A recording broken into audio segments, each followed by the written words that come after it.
an exclusive story be na wonsa aka eye Ekuapem Polo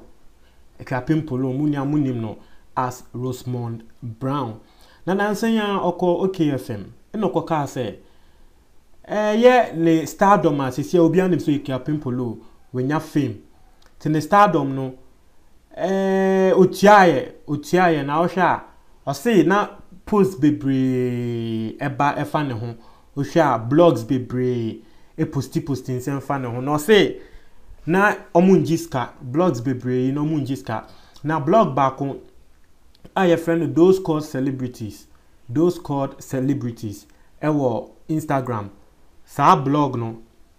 ono ogeno ono de ogene skapa nti sa blog no ogeno 300 cedis every week ogene 300 cedis every week na 300 no be bisa say ogene so be den ya say 300 cedis no blog no ebetro insamfon afa Ekuapem Polo ho no ma posti video a Ekuapem Polo na aye ti blog no de oya na say Ekuapem Polo ye video na blog no so a posti sa video no ato no ni page ne so na we di Ekuapem Polo atem nti oya ne sana o create controversy na ma nkofo aka say na hwan kran ni me kai pa sa blog no me follow e Instagram na me kai pa say embra o sha say o posti Ekuapem Polo ho videos no na me kra me wonder say no ba be ni a na nsen wa baga na we de say nti na kra ma me ko follow Ekuapem Polo nti no nini ana e planting say blog no omo share da ti obetwe Ekuapem Polo video no de abeto ono ne channel ne so ana ni page ne so na we di Ekuapem Polo atem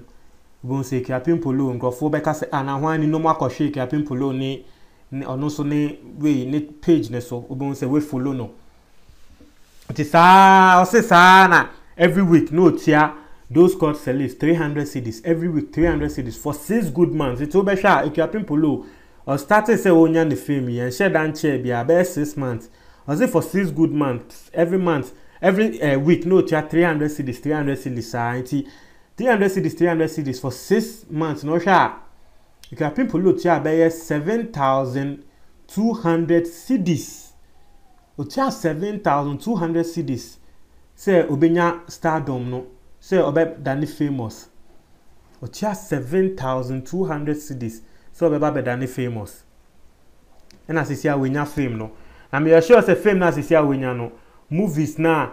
eya oyiyi ni clips eya obebem ni nyama na me sure say 7,200 no wate ho kakra asisi obi ani bebi abefe bia Ekuapem Polo ti semu ni okokeka ewo OKFM okoka ni nia ewo OKFM nti okawe ye no na oka se o owie na contract ni ende ye no sisi ano blog no omunye hwe biom nti no blog na block no sa na oka nti sisi ano ase o hwa omun posti ono ni videos ni biom if a contract na ende nti no we na make say me de bremu na mo amu say Ghanaian celebrities no nyama omu fame just for stardom ba ko omu painti se bo hu nyama omu ye nti no muni amu ehu sisi a chewa dwen wo we hu wo comment box ni me yada ase